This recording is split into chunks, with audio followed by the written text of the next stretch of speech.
Nechápal som, prečo si na mňa začala tak agresívne hľadať si byť, teraz chápem, chcela si balans. Nechápal som, prečo si dala vytetovať prepáč. Teraz chápem, ten tater je tvoj nový chalan. Bolo mi divné, že z otázok, kedy svadba, kedy deti si prešla na to, že sa musíme pobaviť. Že taká zmena prišla, keď som bol v Amerike a ešte zďaleka som sa ani nestihol pobaliť.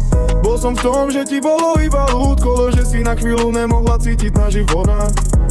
Že spolu zažiadem a smútok, keď si ťa pritulím, baby, boli sme jak Bonnie a Clyde. Nerozumel som a teraz chápem, nevedel som a teraz viem. Hovorím ti to tak, ako vládzem.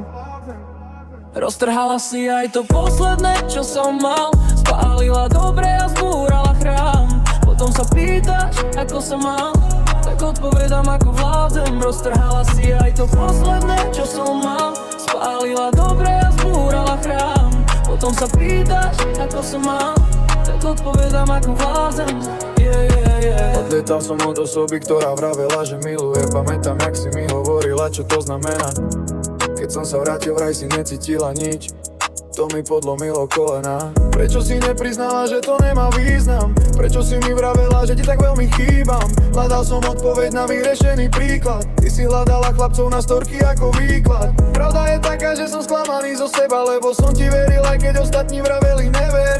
Súdil som teba podľa seba, teraz sám zbieram črepiny od kompasu, dúfam, že nájdem sever.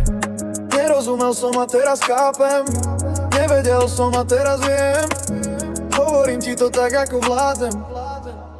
Roztrhala si aj to posledné, čo som mal. Spálila dobre a zbúrala chrám. Potom sa pýtaš, ako sa mám, tak odpovedám, ako vládzem. Roztrhala si aj to posledné, čo som mal. Spálila dobre a zbúrala chrám. Potom sa pýtaš, ako sa mám, tak odpovedám, ako vládzem.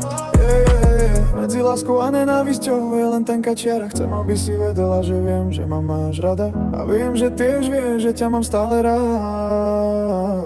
Ako si vravela, možno sa uvidíme, možno z toho bude zase iný príbeh. No na teraz to nemení nič na tom, že si mi roztrhala aj to posledné, čo som mal. Spálila dobre a zbúrala chrám. Potom sa pýtaš, ako sa mám, tak odmluvila, len ako vládzem.